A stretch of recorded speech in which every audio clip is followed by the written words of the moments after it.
الرجيم بسم الله الرحمن الرحيم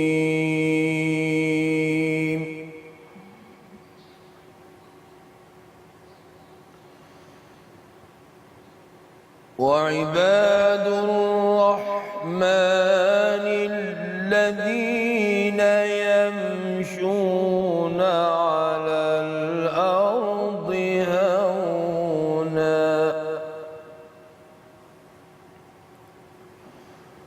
وإذا خاطبهم الجاهلون قالوا سلاما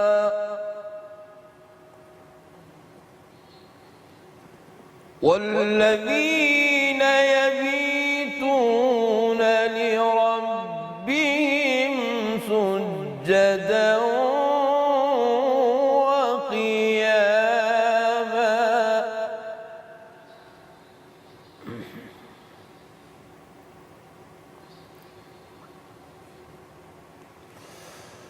والذين يقولون ربنا اصرف عنا عذاب جهنم إن عذابها كان غراما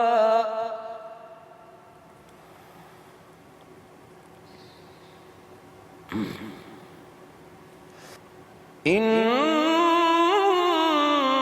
عذابها كان غراما إنها ساءت مستقرا ومقاما صدق الله العلي العظيم بسم اللہ الرحمن الرحیم۔ السلام علیکم ورحمۃ اللہ وبرکاتہ۔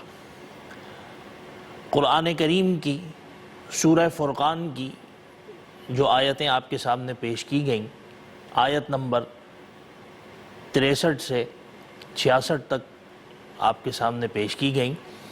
سورہ فرقان قرآن کریم کے 19ویں سپارے میں موجود ہے، اور جو آیتیں آپ کے سامنے پیش کی گئیں اس میں ہمیں اور آپ کو عجز و انکساری کا سبق ملتا ہے، سبق حاصل ہوتا ہے۔ اللہ تعالیٰ نے ان آیات میں اپنے ان برگزیدہ بندوں کی، اور بلکہ یوں سمجھیے کہ ان برگزیدہ بندوں اور نافرمان بندوں کے درمیان فرق واضح فرمایا ہے، جس کا مفہوم بہت واضح طور پر آیا ہے، اور وہ مفہوم یہ ہے کہ وہ لوگ کہ جو اللہ پر ایمان لے آئے اور ایمان لانے کے بعد حضور اکرم صلی اللہ علیہ وآلہ وسلم سے تشریف فرماتے ہوئے فرمایا کہ وہ لوگ کہ جو ایمان لے آئے اور انہوں نے غیر اللہ کو چھوڑ کر اللہ کی معبودیت پر یقین کر لیا، اللہ تعالیٰ نے فرمایا کہ ان کے لیے بے شمار نجات کے راستے ہیں اور ہمیشہ ہمیشہ کے لیے وہ امان کی طرف ہیں۔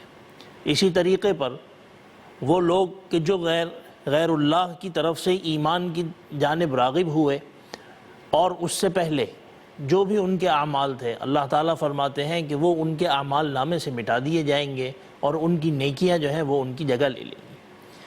اور ساتھ ہی ساتھ فرمایا کہ وہ لوگ بھی اس کا حصہ ہیں کہ جو لوگ دنیا میں تو ہیں اللہ کے بندے بن کر اور اللہ کے نبیوں کی راہ ہدایت پر رہتے ہوئے رشد و ہدایت کی جانب، لیکن وہ دنیا کے طلبگار نہیں ہیں، نہ وہ کسی کا ناحق قتل کرتے ہیں، نہ وہ اور کسی گناہ میں مبتلا ہیں۔ اللہ تعالیٰ نے فرمایا کہ وہ لوگ بھی راہ ہدایت پر ہیں اور فرق ناجیہ میں ان کا شمار ہوگا۔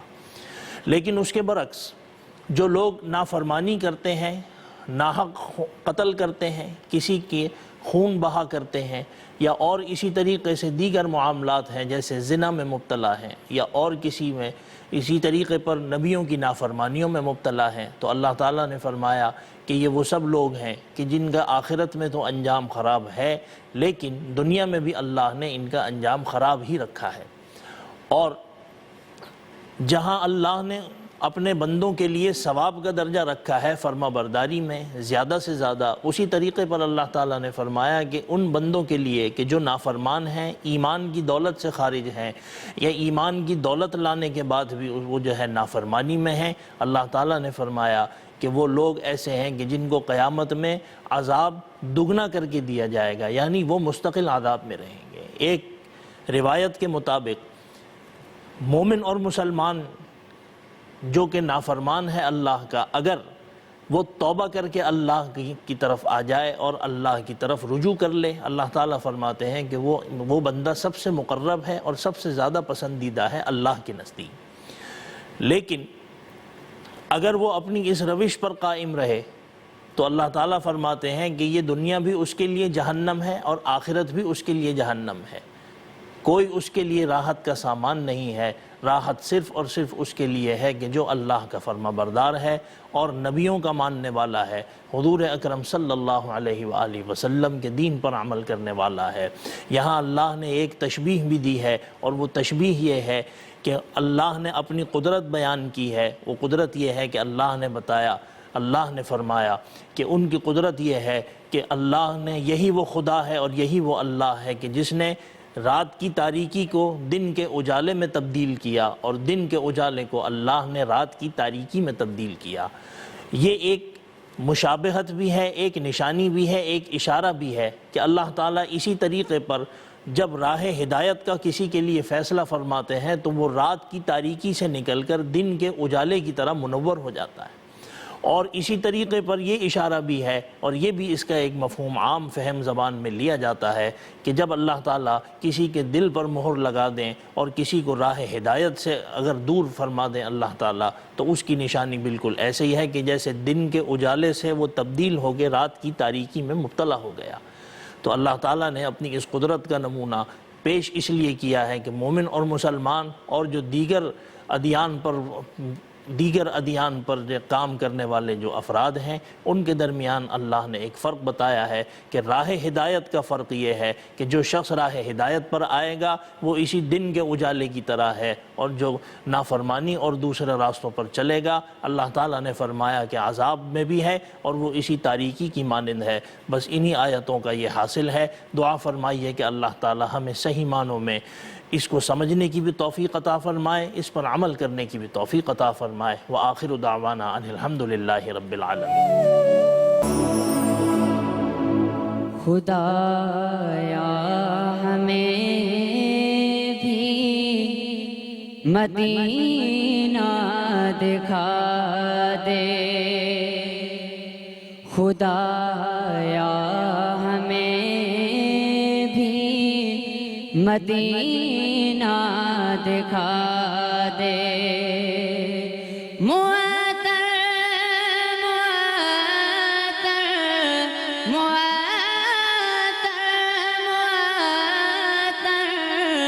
وہ گلیاں گھما دے، خدایا ہمیں بھی مدینہ دکھا دے، خدایا ہمیں بھی مدینہ دکھا دے۔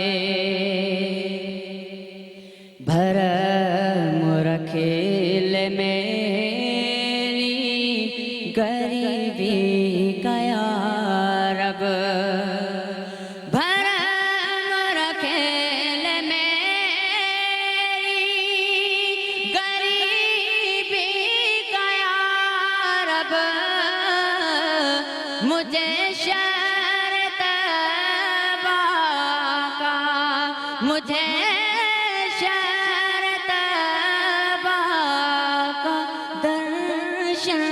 کرا دے، خدایا ہمیں بھی مدینہ دکھا دے، خدایا ہمیں بھی مدینہ دکھا دے، لپٹ کے میں جالی سے تینا کہوں گا، لپٹ کے میں جالی سے تینا کہوں گا، تیرا امتی ہوں، تیرا امتی ہوں، میرے غم مٹا دے خدایا، ہمیں بھی مدینہ دکھا دے، خدایا ہمیں بھی مدینہ دکھا دے۔ کروں ورد میں صلی اللہ کا، کروں ورد میں صلی اللہ کا،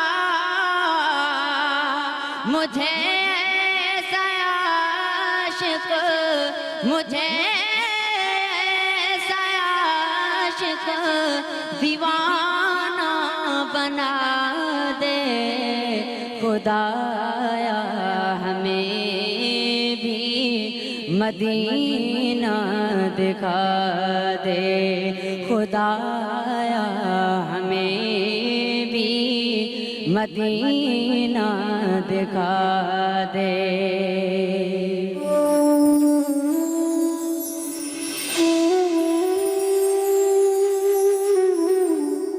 الحمدللہ رب العالمین والصلاة والسلام علی سید الانبیاء والمرسلین، اما بعد، اعوذ باللہ من الشیطان الرجیم، بسم اللہ الرحمن الرحیم، یاسین والقرآن الحکیم انک لمن المرسلین، صدق اللہ العظیم۔ اللہم صلی علی محمد وعلی آل محمد وبارک وسلم۔ رب اشرح لی صدری ویسر لی امری واحلل عقدۃ من لسانی یفقہوا قولی واجعل لی وزیرا من اہلی، آمین یا رب العالمین۔ ناظرین کرام، السلام علیکم ورحمۃ اللہ وبرکاتہ۔ خیر الکلام کے عنوان سے قرآن حکیم کی صورتوں کے مضامین کا جائزہ ہم آپ کے سامنے پیش کر رہے ہیں اور چند منتخب آیات کا مطالعہ آپ کی خدمت میں پیش کیا جا رہا ہے۔ آج مطالعہ شروع کر رہے ہیں سورہ یاسین سے، جو کہ 22ویں پارے کے اختتام پر ہے اور 23ویں پارے میں جا کر مکمل ہوتی ہے۔ سورہ یاسین کو احادیث میں قرآن حکیم کا دل بھی کہا گیا۔ اس میں رسالت کا بھی بیان ہے، توحید کا بھی ذکر ہے اور آخرت کا بھی تذکرہ ہے۔ ہماری تینوں بنیادی ایمانیات، توحید، رسالت اور آخرت، سب کا بیان سورہ یاسین میں ہمارے سامنے آتا ہے۔ اس سورت کی آیت نمبر 12 میں اللہ نے کل کے حوالے سے ذکر فرمایا۔ آج جو کچھ ہو رہا ہے وہ ریکارڈ پر ہے، کل پیش ہوگا۔ سورہ یاسین کی آیت نمبر 12 میں ارشاد ہوا، اِنَّا نَحْنُ نُحْيِي الْمَوْتَى وَنَكْتُبُ مَا قَدَّمُوا وَآثَارَهُمْ، بے شک ہم ہی مردوں کو زندگی عطا کریں گے اور ہم لکھتے ہیں وہ سب کچھ جو کچھ اعمال لوگوں نے آگے بھیجے اور پیچھے ان کے اثرات بھی۔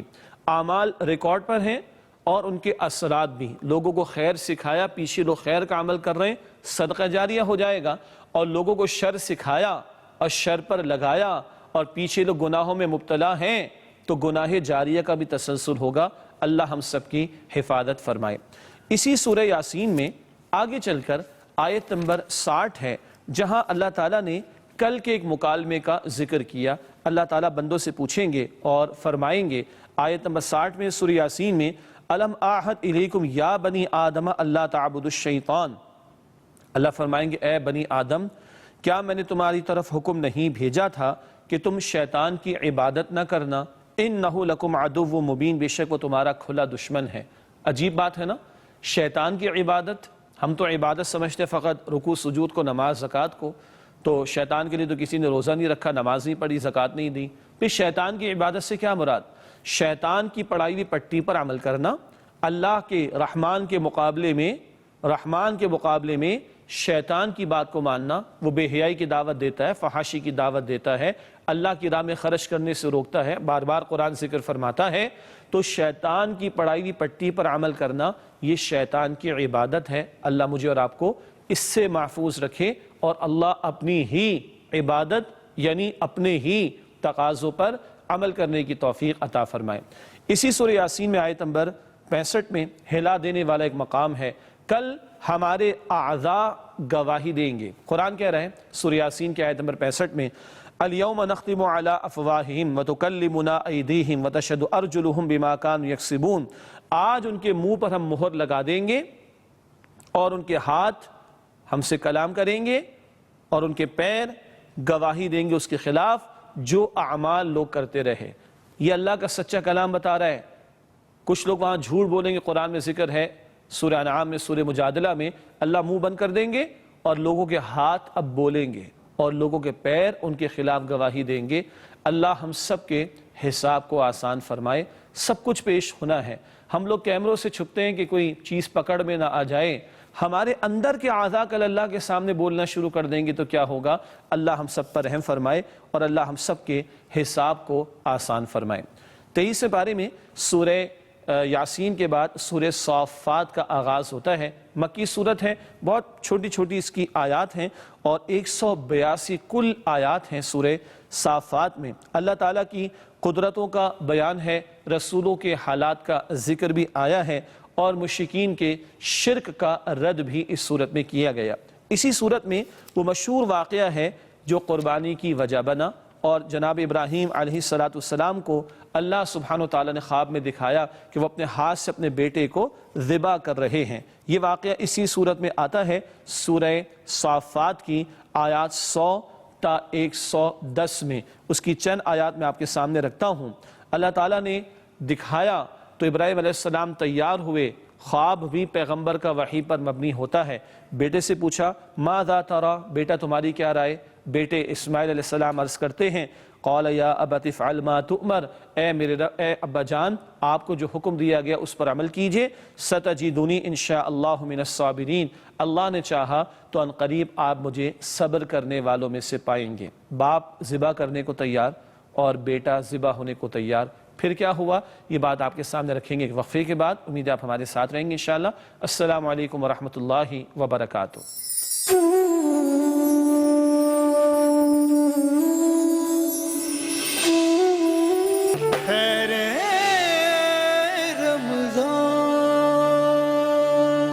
اللہ جب پکڑ فرمانے پر آئے گا تو عالم کیا ہوگا؟ اللہ کا کوئی خوف دل میں ہے کہ نہیں؟ سورہ توبہ میں ذکر آتا ہے نا اتخشونہم فاللہ احق ان تخشوہ ان کنتم مؤمنین، کیا تم لوگوں سے اور بندوں سے ڈرتے ہو؟ اللہ اس بات کا زیادہ حقدار ہے کہ تم اللہ سے ڈرو اور اس کی بات کو مانو۔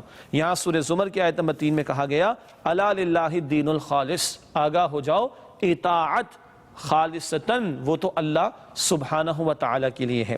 اسی سورہ زمر میں اللہ سبحانہ وتعالی نے آیت نمبر 7 میں ارشاد فرمایا ان تکفروا فإن اللہ غنی عنکم، اگر تم کفر کرو اور ناشکری کرو اللہ تم سے غنی ہے، اللہ کو تمہارے شکر گزار بننے کی اور عبادت گزار بننے کی کوئی ضرورت نہیں، اللہ غنی، تم محتاج ہو، اللہ کسی کا محتاج نہیں۔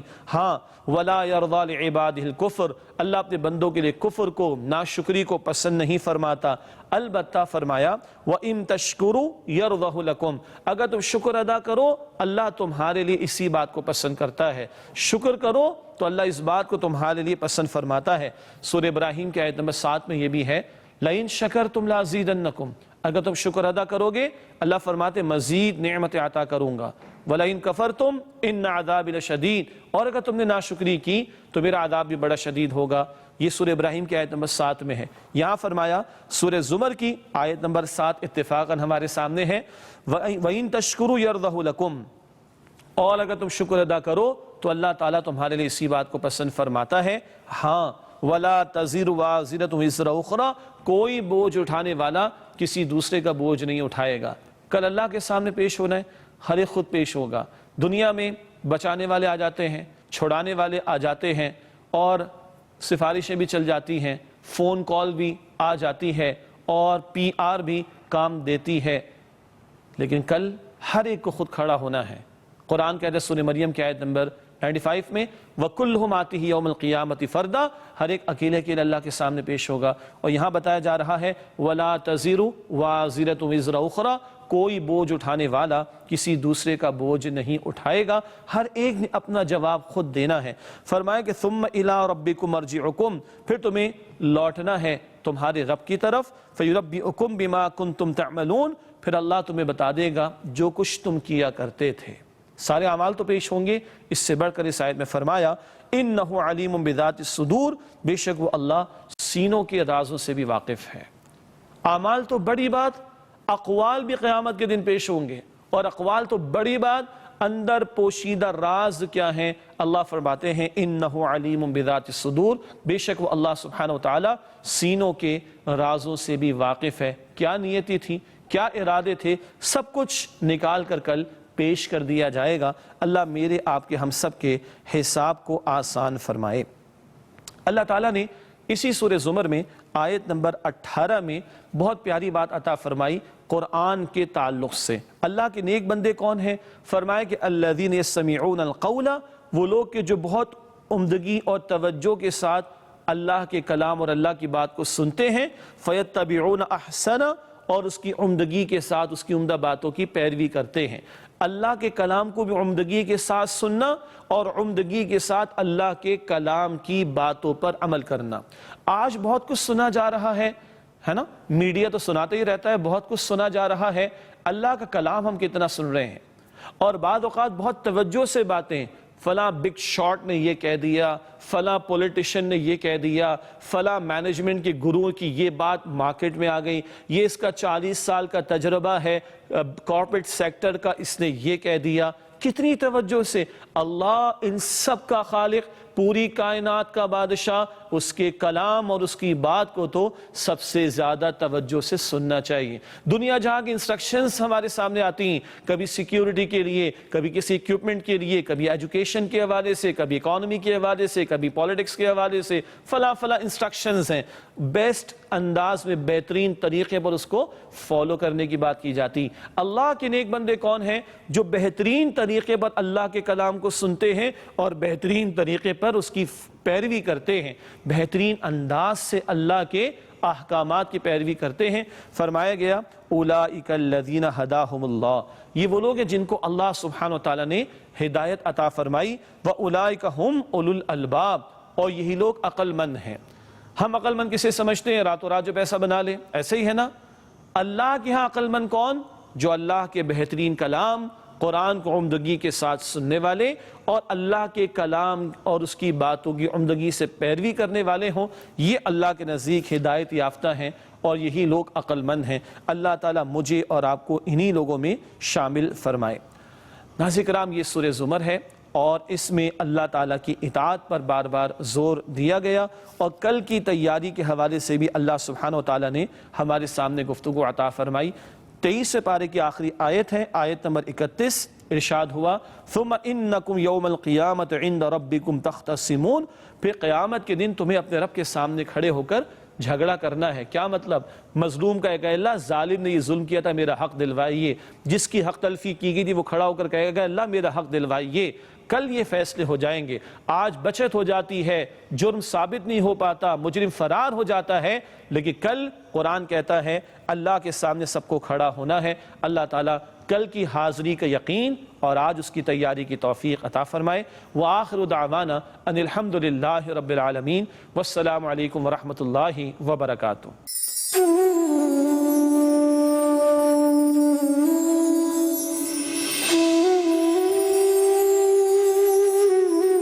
السلام علیکم ورحمۃ اللہ وبرکاتہ. ناظرین گرامی، پروگرام میں ایک دفعہ پھر حاضر خدمت ہیں، ایک دفعہ پھر خوش آمدید. اور آپ دیکھ رہے ہیں ایکسپریس نیوز کی خصوصی رمضان ٹرانسمیشن خیر رمضان، اور ہمارا سیگمنٹ ہے ناظرین خیر و عافیت. ہمارے ساتھ موجود ہیں آج علامہ تقی مہدوی صاحب، ہمارے ساتھ موجود ہیں پروفیسر انوار احمد زئی صاحب. آپ دونوں شخصیات کی تشریف آوری کا بہت بہت شکریہ، جزاک اللہ، آپ دونوں نے وقت نکالا، تشریف لائے. اور ناظرین گرامی، جیسا کہ میں نے شروع میں ابتدا میں عرض کیا تھا، ایک نظم بھی آپ کی خدمت میں پیش کی تھی کہ ہمارا آج موضوع ہوگا کار خیر. اور یقیناً عبادات جو ہیں وہ بھی خیر کا باعث بنتی ہیں، بیکاز ایک تو اللہ تعالیٰ کی خوشنودی حاصل ہوتی ہے. پھر اگر آپ دیکھیے تو عبادات کا فلسفہ ہی یہی ہے کہ اگر آپ صحیح طریقے سے عبادت کو کریں ناظرین گرامی تو عبادت آپ کو کار خیر ہی کی طرف لے کر جاتی ہے. ذرا سوچئے آپ کہ آپ فجر کی نماز کے وقت آپ فجر کی نماز پڑھتے ہیں اور پھر جب ظہر کے وقت جاتے ہیں تو ہم جا کے نماز پڑھ لیتے ہیں مسجد میں یا گھر میں بھی اگر کوئی پڑھ لیتا ہے. لیکن کبھی سوچئے کہ جب ہم باری تعالیٰ کی خدمت میں حاضر ہو کر گئے ہیں اور پھر ہم ایسے عبادت کرنے کا حکم ہے کہ جیسے ہم اسے دیکھ رہے ہیں ورنہ وہ تو ہمیں دیکھ ہی رہا ہے. اس فجر کے بعد جب ظہر پہ ہم دوبارہ جاتے ہیں تو اس دوران جو کچھ ہم نے کیا ہے آپ سوچئے کہ اگر ہم یہ سوچ کر جائیں کہ کیا یہ وقت ہم نے بالکل عین اس کی جو ہدایات ہیں اس کے مطابق گزارا ہے اور پھر ہم دوبارہ اس کی خدمت میں جا رہے ہیں اور ہم اسے دیکھ رہے ہیں یا وہ ہمیں دیکھ رہا ہے اس دوران کا عرصہ. تو اس دوران کا جتنا بھی عرصہ ہے اپنے اخلاقیات کے حوالے سے اپنے اعمال کے حوالے سے اپنے معمولات کے حوالے سے اپنے لین دین کے حوالے سے وہ ہم نے کیسے گزارا ہے. اور پھر ظہر کے بعد عصر آتی ہے اس دوران ہم نے کیسے گزارا ہے. پھر عصر کے بعد مغرب آتی ہے اس دوران ہم نے کیسے گزارا ہے. مغرب اور عشاء کے دوران ہم نے کیسے گزارا ہے. 5 مرتبہ خالق کے پاس ہم جاتے ہیں اور 2 صورتیں ہیں کہ ہم اسے دیکھ رہے ہیں یا نہیں تو وہ ہمیں دیکھ رہا ہے. سوال یہ ہے کہ کیا ہم سرخرو ہوتے ہیں یا ایک ندامت جو ہے وہ کہیں ہمیں گھیرے رکھتی ہے کہ ہم کار خیر اس حصے میں ہم نے کیا کہ نہیں کیا. اینی ویز ناظرین علامہ صاحب عبادات یقیناً افضل ہیں بہت محترم ہیں. میں خود یہ سمجھتا ہوں کہ عبادات بہت ہی اہمیت کی حامل ہیں اور اس لیے اور زیادہ اہمیت کی حامل ہیں کہ خالق کو بھی خوش کرتی ہیں اور خلق خدا کو بھی خوش کرنے کی تلقین جو ہے ہمیں عبادت سے ملتی ہے. روزہ ہو نماز ہو حج ہو زکوٰۃ ہو سب کے اندر خلق کی خدمت کا پہلو جو ہے وہ کہیں نہ کہیں سے ملتا ہے نہیں تو ہدایت ہمیں ملتی ہے. اب یہ فرمائیے کہ جو کار خیر ہے اس کو کس طریقے سے تقسیم کیا جائے گا. اس کی اگر لسٹ بنائی جائے تو کس طریقے سے کھولیں گے اس موضوع کو. اعوذ باللہ من الشیطان الرجیم بسم اللہ الرحمن الرحیم. جس طریقے سے آپ نے فرمایا کہ کار خیر جو ہے وہ بہت وسیع موضوع ہے اور ہمیں کم از کم اس کو کیٹیگرائز اس محفل کے اندر کر لینا چاہیے کہ کیا جو ہے وہ کار خیر کے اندر کون سی چیزیں جو شامل ہیں. تو 2 حصوں میں ایک طریقے سے تقسیم کیا جا سکتا ہے کہ مثلاً جو اعمال ہیں پروردگار سے مربوط ہیں جنہیں حقوق اللہ کہا جاتا ہے اور کچھ جو ہیں وہ بندگان خدا سے مربوط ہیں جنہیں حقوق العباد کہا جاتا ہے. پھر یہ جب ہم کار خیر کہتے ہیں تو میرے جیسے جو کم پڑھے لکھے ناظرین ہیں نسبتاً کار خیر کا مطلب ہے خیر کا کام. بالکل خیر کا عمل خیر کا کام اعمال خیر. جی تو اس کے اندر پھر جب بندوں سے مربوط اعمال کی بات آتی ہے تو پھر اس کے اندر مزید کیٹیگریز بن سکتی ہے کہ جیسے بعض روایتوں کے اندر کہا گیا اور ہمارے یہاں عام طور پر صرف اسے ایک ہی انداز سے پڑھا جاتا ہے اور سمجھا جاتا ہے کہ صفائی نصف ایمان ہے. جبکہ جہاں پر یہ لکھا ہوتا ہے اسی کے نیچے سب سے زیادہ کوڑا کرکٹ موجود ہوتا ہے نجاست سب کچھ. تو ہم یہ کہتے ہیں کہ صفائی نصف ایمان ہے یعنی الطہارۃ نصف الایمان یا النظافۃ نصف الایمان. مختلف تعبیرات احادیث کے اندر آئی ہیں. تو یہاں پر صرف نصف ایمان صفائی ستھرائی کو نہیں کہا گیا بلکہ اگر احادیث کا مطالعہ کیا جائے تو بہت ساری ایسی چیزیں جس کو نصف ایمان کہا گیا. مثلا التودد غالباً یہ لفظ استعمال التودد نصف الایمان یعنی محبت کرنا ایک دوسرے سے سبحان اللہ یہ بھی نصف ایمان. سبحان اللہ. ایک مرتبہ کہا گیا اگر تم رشتے ازدواج کے اندر منسلک ہو جاتے ہو تو تمہارا آدھا ایمان بچ گیا. سبحان اللہ. اس کا مطلب یہ ہوا کہ کئی ساری چیزیں ہیں کہ جو انسان کی زندگی اگر ہم یہ کہیں کہ ہمیں سمجھانے کے لیے باقاعدہ ایک ایکسپریشن بھی استعمال ہوتا ہے کہ بھئی اس کا مطلب ہے کہ اس کی بے پناہ اہمیت ہے. بالکل جناب. جہاں تک واجبات کی بات ہے کہ پنجگانہ نماز واجب ہے, ماہ مبارک رمضان کے روزے واجب ہے, حج سال ہر زندگی میں ایک مرتبہ واجب ہے, ہر سال جو ہے وہ زکوٰۃ اور خمس واجب ہے. تو جو واجبات کی حد تک ہے وہاں تک تو انسان انجام دے, واجبات کو بھرپور طریقے سے انجام دے. چونکہ اس میں تو کوئی وہ نہیں ہے نا, اس کے اندر تو آپ معاف کرنا چاہے گا تو کر دے گا. لیکن اور آپ نے بہت خوبصورت تعبیر استعمال کی کہ یہی جو واجبات ہے یہ انسان کو راستہ دکھاتی ہیں دوسرے اعمال خیر کے لیے. تو قرآن مجید جب انسان پڑھ رہا ہوتا ہے, نماز کے اندر ہوتا ہے, تو وہ دوسرے اعمال کی طرف اشارہ کر رہی ہے. بالکل ایسے ہی. تو اس بارے میں ایک جملہ عرض کرنا چاہوں گا کہ کبھی کبھار ایسا ہوتا ہے کہ انسان بہت سارے کاموں کو نیک سمجھ رہا ہوتا ہے لیکن وہ حقیقت میں ویسے نیک نہیں ہوتے.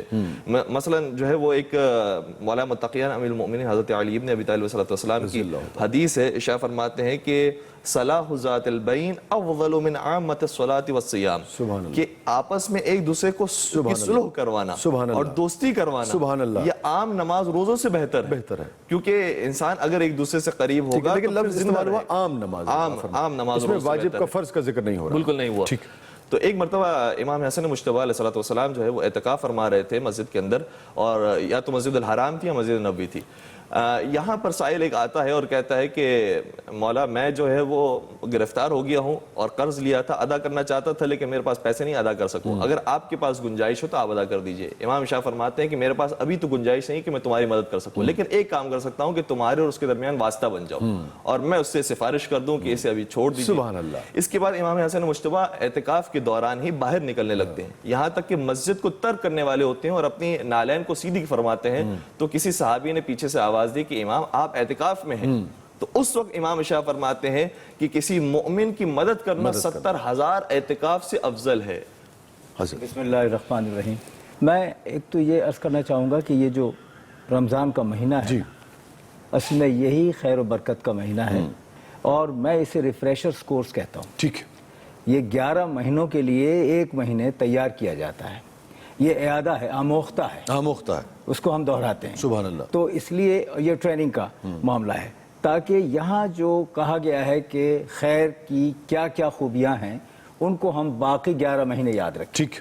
دوسری بات جس طرح آپ نے ابھی فرمایا، تو ایک تو محکمات ہیں، یعنی 3 ہی صورتیں ہیں، جی ٹھیک، اور ایک متشابہات ہیں اور ایک مقطعات ہیں۔ تو محکمات میں تو وہی چیز آ جائے گی، اس میں تو کوئی تبدل نہیں ہے، ٹھیک، لیکن متشابہات میں یہ ساری چیزیں آئیں گی۔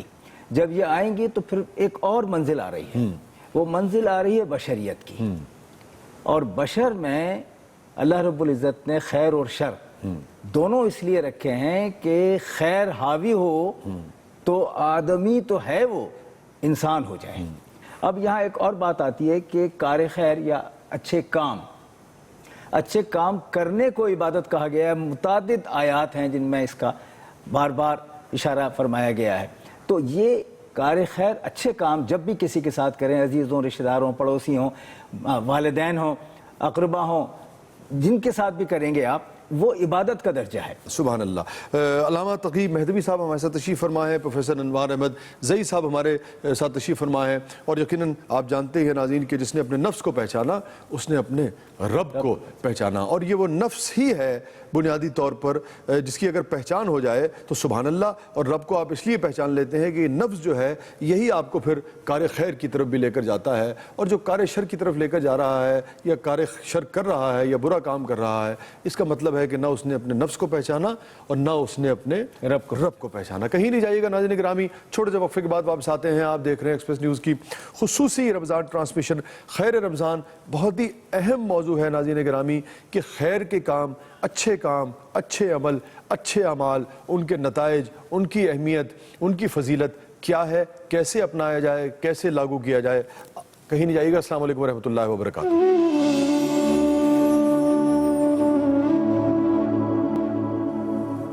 السلام علیکم ورحمۃ اللہ وبرکاتہ۔ ناظرین گرامی، پروگرام میں ایک دفعہ پھر حاضر خدمت ہے۔ آپ دیکھ رہے ہیں ایکسپریس نیوز کی خصوصی رمضان ٹرانسمیشن خیر رمضان۔ جو ہمارا سیگمنٹ ہے وہ ہے خیر و عافیت، اور جو ہمارا موضوع ہے اس کا وہ ہے کار خیر، خیر کا کام، اچھے عمل، اچھے اعمال۔ اور ہمارے ساتھ موجود ہے علامہ تقی مہدوی صاحب، ہمارے ساتھ موجود ہے پروفیسر انوار احمد زئی صاحب۔ اور ناظرین گرامی، انسان بذات خود کچھ نہیں ہے، کچھ بھی نہیں ہے، اور اس کے اعمال جو ہیں وہی اس کی اصلیت کا، اس کے ہونے نہ ہونے کا، اس کے اچھے برے ہونے کا تعین کرتے ہیں۔ بقول اقبال، عمل سے زندگی بنتی ہے، عمل سے زندگی بنتی ہے، جنت بھی جہنم بھی، یہ خاکی یعنی کہ ہم انسان، یہ خاکی اپنی فطرت میں نہ نوری ہے نہ ناری ہے، نہ جنت لے کر آیا ہے خود وہاں سے، نہ دوزخ کا جناب جسے کہیے کہ سزا لے کر آیا ہے۔ جو کچھ ہے وہ اپنے عمل سے یہی وہ پیدا کرتا ہے اپنے لیے، اور اس کا اہل اپنے آپ کو ثابت کرتا ہے یا اس کی سزا پاتا ہے۔ ایسے ہی حضرت؟ بالکل۔ علامہ صاحب، آپ نے جو بات ارشاد فرمائی میں اسی کو ہی جاری رکھوں گا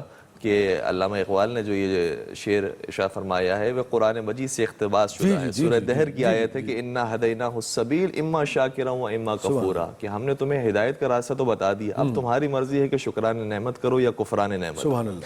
اور پھر قرآن مجید کی ایک اور آیت کریمہ ہے جس کی طرف تھوڑا سا ہمیں تفکر کرنے کی ضرورت ہے۔ ارشاد رب العزت ہو رہا ہے کہ وما خلقت الجن والانس الا لیعبدون، ہم نے جنوں اور انسانوں کو پیدا نہیں کیا سوائے عبادت کرنے کے لیے۔ تو اس کا مطلب یہ ہوا، میر درد کا شعر سن لیجیے۔ بسم اللہ۔ درد دل کے واسطے پیدا کیا انسان کو، ورنہ طاعت کے لیے کچھ کم نہ تھے کرو بیاں۔ یہ میں نے اس لیے کہا کہ جو لوگ نہیں جانتے وہ جان لیں کہ کہاں سے خیر لیتے تھے یہ لوگ اپنے خیالات۔ جی، تو خلقت کا مقصد بیان ہوا ہے عبادت کرنا، تو کیسے ممکن ہے کہ جو مقصد بیان ہوا ہو وہ صرف آدھے گھنٹے کا جو ہے وہ انسان انجام دے اور اس کے بعد چھوڑ دے تو بس وہ جو ہے وہ مقصد ہی ختم ہو جائے. پھر تو پوری زندگی کے اندر انسان کو عبادت کو لے کر آنا ہے. یعنی میرا بیٹھنا عبادت ہو, میرا کھڑا ہونا عبادت ہو, میرا سونا عبادت ہو, میرا جاگنا عبادت ہو, میرا بات کرنا عبادت ہو, میری خاموشی عبادت ہو, میرا ہاتھ بڑھانا عبادت ہو, میرا ہاتھ سمیٹنا عبادت ہو. ہر چیز کے اندر انسان کو عبادت کا پہلو مد نظر. اور آپ دیکھیے کہ جب آپ اپنا خالص جو خالق کی عبادت ہے اس کے بعد جب آپ جیسے کئی عملی زندگی میں ہوتے ہیں تو کسب حلال سے لے کے اپنی ازواج کے ساتھ, زوجہ کے ساتھ بہترین سلوک کرنا, اولاد کے ساتھ سلوک کرنا, پڑوسی کے ساتھ سلوک کرنا, مال میں بددیانتی نہیں کرنا, مال کے ہر چیز, اب آپ جیسے آپ نے فرمایا کہ ہر چیز جو ہے وہ عبادت ہوتی چلی جا رہی ہے اگر آپ ٹھیک طریقے سے. سبحان اللہ, سبحان اللہ. کبھی کبھار ایسا ہوتا ہے کہ استاد شاگرد کے سوال سے پہچان جاتا ہے کہ شاگرد کس لیول کا ہے, سبحان اللہ, کس مرحلے کا ہے. ایک مدینۃ العلم ہے جی, اور ایک باب العلم ہے. تو جب سوال ایک کیا ہے کہ بہترین عمل کون سا ہے, بتا دیتا ہے کہ شاگرد عمل کے لیے سب سے زیادہ مشتاق ہے. تو پھر پیغمبر اکرم کا جواب آتا ہے یا ابا الحسن افضل الاعمال فی هذا الشهر الورع عن محارم اللہ. سبحان اللہ. اس مہینے کا اول ترین عمل یہ ہے کہ انسان شر کے کاموں سے دور ہو جائے. سبحان اللہ. تو سب کچھ اس کے اندر آ گیا. بالکل شر کے کاموں سے دور ہو جائے, محرمات سے, گناہوں سے دور ہو جائے, یہی اس کا بہترین عمل ہے. سبحان اللہ. حضرت یہی بات جو آپ نے فرمائی اس کو تھوڑا سا میں آگے لے جانے کی کوشش کرتا ہوں. وہ یہ کہ دیکھیے دارالعمل ہے یہ. جی جی جی جی جی. صرف اتنی سی بات اگر سمجھ لے انسان کہ یہ آخرت نہیں ہے, یہ دارالعمل ہے اور اس کا حساب اور احتساب ہو رہا ہے. دنیاوی حساب اور احتساب سے تو ہم کانپتے ہیں, لیکن اگر یہ محسوس کر لیں کہ دارالعمل ہی کا پورا معاملہ جو ہے وہ دیکھا سمجھا جا رہا ہے, جس کو دارالجزا میں آپ کو فیصلے کی طرف آنا ہوگا. سبحان اللہ. تو اچھا آپ نے بڑے اس سے کہا نا, دیکھیں آپ عالم ہیں, دانشور ہیں, آپ نے کس قدر معصومیت اور دیانتداری سے کہا, اور آپ اس کی عملی تصویر بھی ہیں کہ ہم کانپتے ہیں دنیاوی سزا و جزا سے. وہ حضور ہم اور آپ کانپتے ہیں, عام آدمی کانپتا ہے. یہ جو ہماری اشرافیہ ہے, جو ہمارے سیاستدان ہیں, حضرت وہ نہیں کانپتے. بے شک بلا شبہ, اس لیے کہ وہ اس منصب تک پہنچے ہی بغیر کانپے. جی بغیر, جی اگر کانپتے ہوتے تو طاقت نہ کانپنے بالکل اسی سے ملی ہے. جی ہاں, میں یہ عرض کر رہا تھا کہ اس اعتبار سے کانپتے ہوتے تو اتنے کر و فر سے نہ جی رہے ہوتے. اور یہ اب بھی یعنی یہاں کے لوگوں کو چھوڑ دیں, اگر وہ یہ محسوس کر رہے ہیں اور انہیں کرنا چاہیے, اس لیے کہ وہ اکیلے اپنے عمل کا حساب دینے والے نہیں ہیں, بالکل دوسرے, بلکہ انہیں تو رعایا کا حساب بھی دینا پڑے گا. بالکل. حضرت عمر فاروق رضی اللہ تعالی عنہ کیا فرما رہے ہیں کہ اگر فرات کے ایک کنارے پر کتا بھی ایسے ہی بھوکا مر گیا تو میں اس کا. اور ایک اور جگہ آیا کہ اگر مصر کے کیچڑ زدہ رستوں پر کوئی خچر بھی پھسل جاتا ہے اس کی ذمہ داری بھی عمر پر ہے. ناظرین کرام, یہیں سے حضرت دوبارہ آتے, بڑا اہم نقطہ ہے, چونکہ بات جو ہے وہ کار خیر سے, عوام سے, انفرادی سطح سے چلتی ہوئی ناظرین گرامی ذرا تھوڑا سا حکمرانوں پر آئی ہے, تو اس پہ بھی ہم بات کرتے ہیں. اس لیے کہ عوام کا جو رویہ ہے, عوام کے جو خیالات ہیں, میں ایگزیکٹ وہ مقولہ کوٹ نہیں کر رہا ہوں, وہ وہی ہوا کرتے ہیں جو یہ بات بھی ہے. جی اچھی ضرورت, ٹھیک ہے, تو آپ اسی کو کوٹ کر دیجئے, پھر اس پہ ہم بات کریں گے. نہیں, میں صرف اتنا عرض کر رہا تھا کہ سورہ حجرات میں یہ بات واضح طور پر ہے کہ حاکم کا کیا کام ہے اور رعایا کا حساب بھی اسے کس طرح. اسی کے ذمہ. دیکھیے جو فرد ہے نا عمومی, وہ اگر کار خیر انجام دیتا ہے تو عبادت کی منزل پر پہنچتا ہے اور اپنے لیے کوئی چیز لیتا ہے. لیکن اگر حکمراں کار خیر انجام نہیں دیتے جو انہیں دینا چاہیے تو وہ ظلم کا شکار ہوتے ہیں. بالکل ایسے ہی, وہ پھر عدل کی منزل سے ہٹ جاتے ہیں. تو اس اعتبار سے ایک تو یہ چیز. دوسری بات یہ کہ سب سے بڑا حاکم کائنات, ختمی مرتبہ جناب احمد مجتبیٰ محمد مصطفیٰ صلی اللہ تعالیٰ علیہ وآلہ وسلم, انہوں نے ایک نظام دیا اور اپنے وقت میں کار خیر سے ابتدا کی, اپنے سارے کام کی کہ جب کی بعثت بھی نہیں ہوئی تھی. یہ کار خیر جو ہے اس نے انہیں امین و صادق کہلوایا اور ممیز و ممتاز لوگوں نے تسلیم کیا, اور ابھی اللہ نے نہیں بتایا تھا.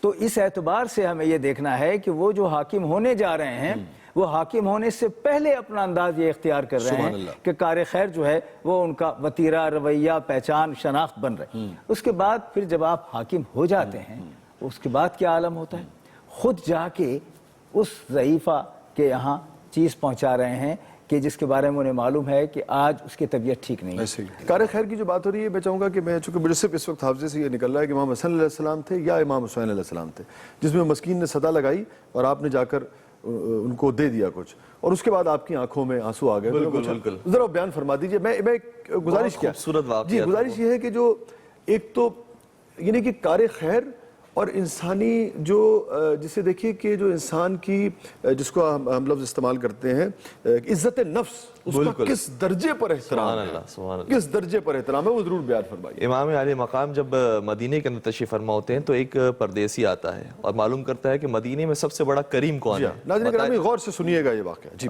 بتایا جاتا ہے کہ امام علی مقام حضرت امام حسین علیہ السلام حیات ہیں اور وہ سب سے بڑے کریم ہیں مدینے کے. آتا ہے مولا حسین علیہ السلام کے پاس گھر پر, لیکن گھر پہ مولا تشریف فرما نہیں ہوتے, مسجد کے اندر عبادت کر رہے ہوتے ہیں. جب وہ مسجد کے اندر داخل ہوتا ہے دیکھتا ہے کہ امام عبادت فرما رہے ہیں تو انتظار کرتا ہے اور کچھ اشعار گنگناتا ہے.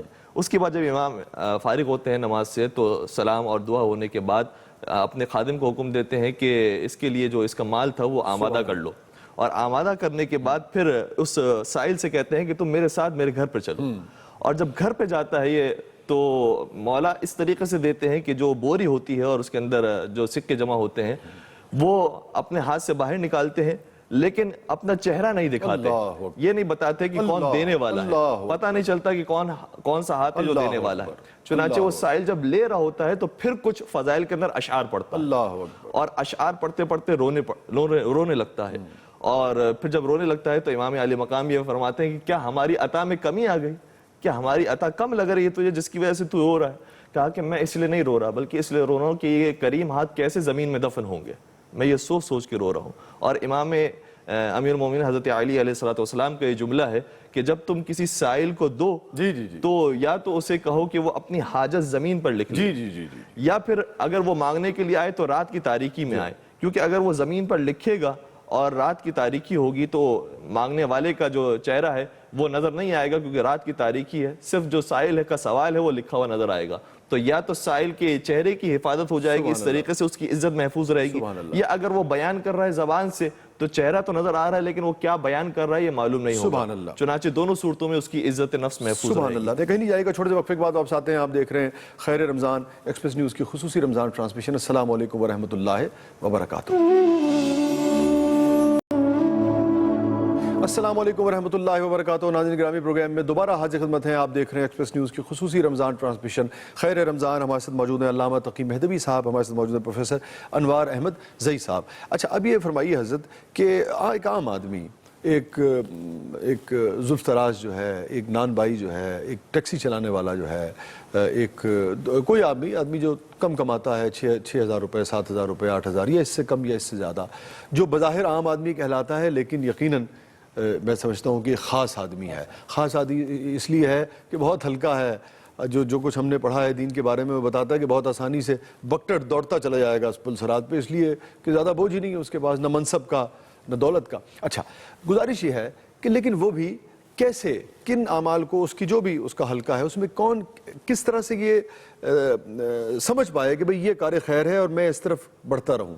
اگر اب چونکہ ایک طویل فہرست ہے لیکن موٹی موٹی بات ہے کہ جنرلائز کر کے سمجھائی جا سکے کسی کو. نہیں, ایک تو یہ چیز کہ آپ نے اشارہ کیا, یہ ہم نے جن کو عام سمجھا ہے وہی خاص ہیں. جی اصل میں ہم نے منصب سے وابستہ لوگوں کو خاص کہا, اور جو اللہ کا پیغام سن رہے ہیں اور اس کے تابع ہیں اور تقلید کر رہے ہیں ان کو ہم عام کہتے ہیں.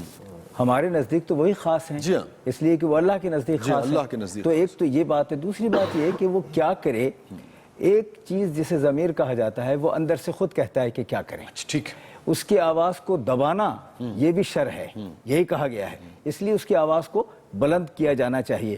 اور پھر وہ جو ابھی آپ نے بھی اشارہ فرمایا تھا کہ تقسیم کرنا, اور دیکھیے اس میں بھی ہم نے عجیب کیا. میں گزارش کروں آپ سے, یہ بھی فرمائیے بعض اوقات حضرت یہ بھی ایک تھوڑا سا ابہام ویگ ایشو ہوتا ہے. جیسے ہمارے ہاں تعلیم نہ ہونے کی وجہ سے دینی اور دنیوی دونوں طرح کی, اور جہالت کی اضافے کی وجہ سے ایک مسئلہ یہ میں نے دیکھا ہے لوگوں کو کانسیپٹ نہیں ہے بعض چیزوں کا. مثال کے طور پہ عام آدمی بھی اور بڑے بڑے عمراء بھی, میں نے دیکھا رات کو 3 بجے آ کے ہارن پہ ہارن دے رہے ہوتے ہیں, پوری خلقت سو رہی ہوتی ہے, چوکیدار کو بھی اٹھاتے ہیں, سگنل توڑنا ہمارے یہاں معمول ہے. بہت ساری چیزیں ایسی ہیں جو کار خیر ہیں یا شر کی طرف لے کے جاتی ہیں, ہمارا کانسیپٹ نہیں ہے. میں کہنا کیا چاہ رہا ہوں کہ ہمیں پتہ ہی نہیں ہے, ادراک ہی نہیں ہے. جیسے حضرت علی کرم اللہ وجہ نے فرمایا تھا نا کہ سب سے بری عادت وہ ہے جس کے بارے میں ادراک نہ ہو. چونکہ نہ ادراک ہوگا نہ آپ اسے درست کرنے کی کوشش کریں گے. تو ضمیر کا معاملہ تو تب آئے گا نا جب ضمیر بیچارہ سمجھے گا کہ اچھا کیا ہے برا کیا ہے. اس حوالے سے کیا کہیں گے؟ نہیں, اس میں سب سے اہم بات یہ ہے کہ وہ جو آواز ہے نا جی, اس کے لیے کسی امتیاز کی ضرورت نہیں ہوتی. اچھا, دیکھیے یہ کہا گیا ہے کہ انسان خیر پر پیدا ہوا, جی درست. تو جیسے ہی اس دنیا میں پہلا سانس لیا اس نے, وہ اس کی بنت میں شامل ہو گئی ہے. یہ جو ایک کیفیت ہے اسی کا نام کار خیر. ٹھیک ہے, ٹھیک ہے. تو ہر معاملے میں ایثار جو ہے, مطلب میں اگر ایسی آپ کو بہت ہی معمولی سی مثال دوں کہ اگر کوئی رستہ مانگ رہا ہے گاڑی کا اور آپ بھی کبھی جلدی ہے لیکن آپ اسے رستہ دے دیتے ہیں, اسے جانے دیتے ہیں, تو یہ بھی کار خیر ہے. ایمبولینس آ رہی ہے, جی ایمبولینس تو بہت ہی وہ سب سے اہم چیز وہی نا, یعنی اس کا امتیاز تو ہمیں شاید نہ ہو کہ کون جلدی میں ہے کیسا ہے, لیکن خاص طور سے وہ یا ہم یہ دیکھ رہے ہیں کہ ایک شخص گزر رہا ہے, بڑی مشکل سے معمر ہے, اور اس کو ہم نے اپنی گاڑی کو روک لیا ہے, اس کو جانے دیا ہے, یہ بھی کار خیر ہے. یہ ایک ایک چیز ایسی ہے اللہ رب العزت نے بنائی کہ اگر آپ اس کا خیال کریں تو آپ کو اس کا اجر جو ہے وہ نہ جانے. میں آپ ہی کے جملے کو اگر دہراؤں, اور چونکہ مجھے لگتا ہے کہ پوری بات اس میں سمٹی ہوئی ہے, آپ نے فرمایا کہ اپنے آپ کو ایسے جلانا یا اپنے آپ کو اس طریقے سے تکلیف خود سہ لینا مگر دوسرے کے لیے آسانی پیدا کرنا, جلا بخشنا اسے. جلا بخشنا. اور یہ ایک چیز عرض کر دوں کہ رمضان, جی یہ عربی میں رمضان ہے, اور رمضان کا لغوی مطلب جو ہے وہ خرابیوں کو جلانا ہے. ٹھیک, ٹھیک. تو یہ پورا مہینہ اصل میں مدد دیتا ہے کہ ہم خیر کی طرف آئیں تاکہ اب تک کی ہماری جو برائیاں خرابیاں ہیں وہ خود ہی جل جائیں. ٹھیک ہے. آخر میں ہم دعا کی طرف بڑھیں گے. علامہ تقی مہدوی صاحب کی طرف ہمارے ساتھ موجود ہیں پروفیسر انوار احمد زئی صاحب, اور جو کار خیر جو ہمارا آج کا موضوع ہے علامہ صاحب, اس میں آخر میں آپ اگر کچھ کہنا چاہیں اور پھر دعا. میں بس عرض یہ کرنا چاہوں گا کہ جو آپ نے بیان فرمایا اور حضرت نے بھی جواب دیا کہ کون سا مرحلہ وہ ہے کہ جس کے بعد انسان اس ڈگر پہ چل پڑے کہ وہ کار خیر انجام دینے لگے. تو بہت اچھا اشارہ تھا کہ قربانی جو ہے وہ انسان اپنے ذہن میں رکھے, ہمیشہ ایثار کو جو ہے مد نظر رکھے, اور قرآن مجید میں بھی اس کی تائید موجود ہے کہ ام حسبتم ان تدخلوا الجنة ولما يعلم الله الذين جاهدوا منكم ويعلم الصابرين, کہ کیا تم یہ سمجھتے ہو کہ تم ایسے ہی جنت میں چلے جاؤ گے جبکہ تمہاری جد و جہد کا اور تمہارے صبر کا اب تک امتحان نہیں لیا گیا ہے. تو یہ تو ہمیشہ ہے کہ انسان کو قربانی دینا ہے. حضرت دعا کروا دی.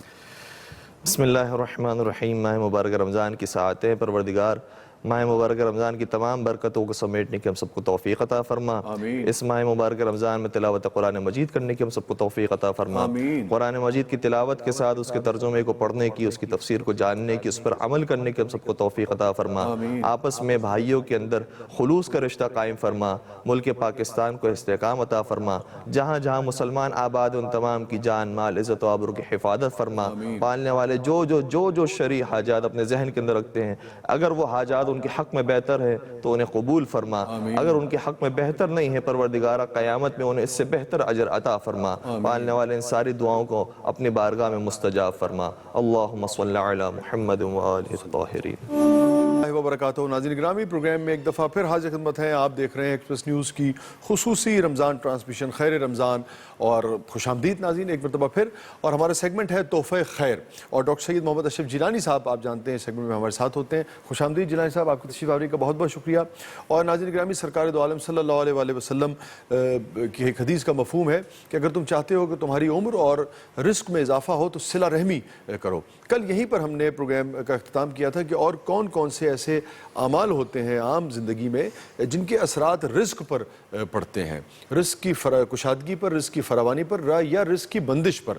ہمارے سارے معاملات رزق کے حوالے سے جو ضرورتیں, جو تقاضے ہوتے ہیں وہ ہم پورے کر رہے ہوتے ہیں. کاروبار کے حوالے سے, جاب کے حوالے سے, دکان کے حوالے سے سب ٹھیک ہوتے ہیں, مگر ہم یہ بھول جاتے ہیں کہ ہم کہیں کچھ اور شاید خدا نخواستہ کوئی کسی علت میں, ایسی علت میں مبتلا ہے, یا ایسے گناہ کبیرہ میں مبتلا ہے, یا صغیرہ میں مبتلا ہے کہ جس کے اثرات جو ہیں وہ رزق پر پڑ رہے ہیں.